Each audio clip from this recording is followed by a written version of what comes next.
Assalamualaikum warahmatullahi wabarakatuh. Perkenalkan, nama saya Diamahda Puspita dengan NIM 3111422041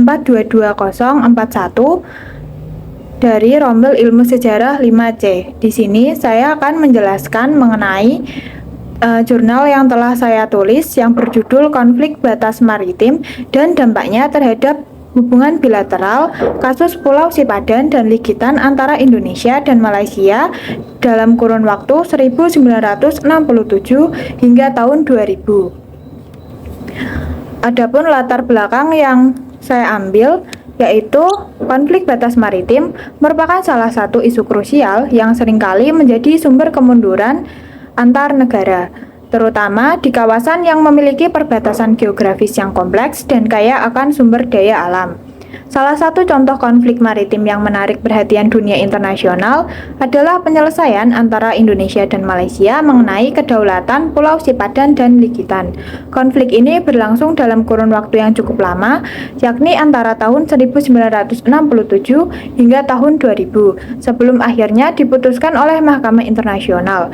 Konflik ini tidak hanya melibatkan klaim teritorial, namun juga mencerminkan bagaimana perbedaan kepentingan nasional dapat mempengaruhi hubungan bilateral antara kedua negara.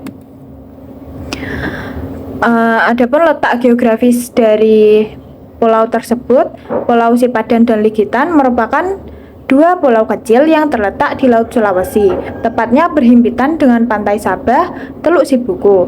Pulau Sipadan terletak di garis lintang 4 derajat 6 menit 39 detik utara dan garis bujur 118 derajat 37 menit 56 detik timur, sedangkan Pulau Ligitan terletak di garis lintang 4 derajat 99 menit 8 detik utara dan garis bujur 118 derajat 53 menit dan 4 detik timur. Keduanya memiliki posisi strategis dalam hal lalu lintas laut dan memiliki potensi sumber daya laut yang melimpah. Pulau Sipadan dikenal sebagai salah satu destinasi penjelajahan terbaik di dunia yang bernilai ekonomi dan pariwisata. Sementara itu, Ligitan meskipun tidak terlalu populer secara pariwisata juga memiliki nilai strategis dari sudut pandang ekonomi dan geopolitik. Adapun faktor penyebab terjadinya persoalan ini. Yang pertama yaitu wilayah kedua pulau yang merupakan pulau terluar dari Indonesia yang berbatasan langsung dengan Malaysia.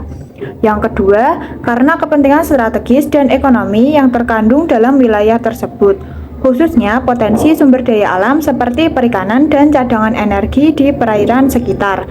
Yang ketiga, ketidakjelasan peta kolonial yang digunakan oleh Belanda dan Inggris atas negara jajahan.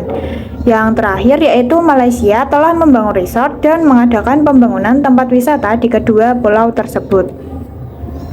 Adapun upaya penyelesaian diplomatik melalui hubungan bilateral. Hal ini terjadi pada tahun 1992 di mana kedua negara sepakat menyelesaikan masalah ini secara bilateral dengan pertemuan pejabat tinggi dari kedua negara yang berselisih. Hasil pertemuan pejabat tinggi tersebut menyepakati perlu dibentuknya komisi bersama dan kelompok kerjasama atau Joint Commission atau JC dan Joint Working Group atau JWC. Namun dari berbagai pertemuan JC dan JWG tersebut tidak membawakan hasil. Yang selanjutnya melalui Mahkamah Internasional atau International Court of Justice. Presiden Soeharto dan Perdana Menteri Mahathir menyetujui rekomendasi wakil khusus pada tanggal 6-7 Oktober 1996 di Kuala Lumpur. Kemudian pada tanggal 31 Mei 1997 disepakati Special Agreement for to the International Court of Justice the dispute between Indonesia dan Malaysia concerning the sovereignty over Pulau Sipadan and Pulau Ligitan. Yang selanjutnya adapun pertimbangan putusan Mahkamah Internasional di mana Mahkamah Internasional menyimpulkan bahwa tidak ada bukti yang kuat yang dapat mewujudkan kedaulatan oleh Belanda. Tidak adanya bukti-bukti dan dokumen otentik yang dapat menunjukkan adanya bentuk dan wujud pelaksanaan kedaulatan Indonesia atas kedua pulau tersebut. Adapun putusan Mahkamah Internasional di mana Mahkamah Internasional itu memutuskan bahwa Malaysia memiliki hak atas Pulau Sipadan dan Ligitan yang berdasarkan pada bukti sejarah, praktik, dan klaim kedua negara yang disajikan selama proses persidangan. Yang terakhir, terdapat kesimpulan dari tulisan yang saya tulis, di mana Pulau Sipadan dan Ligitan adalah sah milik Malaysia berasaskan perjanjian terdahulu dan konvensi yang dimaterai oleh Inggris dan Belanda serta Amerika Serikat sejak tahun 1878, di mana keputusan ICJ memihak kepada Malaysia dengan bukti yang kuat dan persengketaan diselesaikan secara aman dan damai tanpa adanya suatu ancaman apapun. Adapun tinjauan pustaka yang saya ambil yaitu tulisan dari Khairunisa Nurnovitasari dalam jurnal The Digest Journal of Jurisprudence and Legisprudence yang berjudul Analisis Putusan Mahkamah Internasional dalam kasus sengketa Indonesia-Malaysia mengenai Pulau Sipadan dan Ligitan.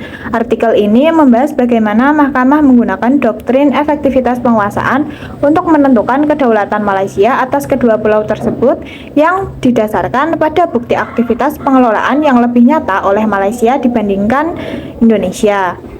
Lalu ada Ratna Maidina dan Taufik Hidayah dengan judul The Dispute Case of Sipadan Island and Ligitan Island by Countries of Indonesia and Malaysia dalam Journal of Global Environmental Dynamics yang membahas sejarah sengketa Sipadan dan Ligitan dimulai sejak tahun 1967.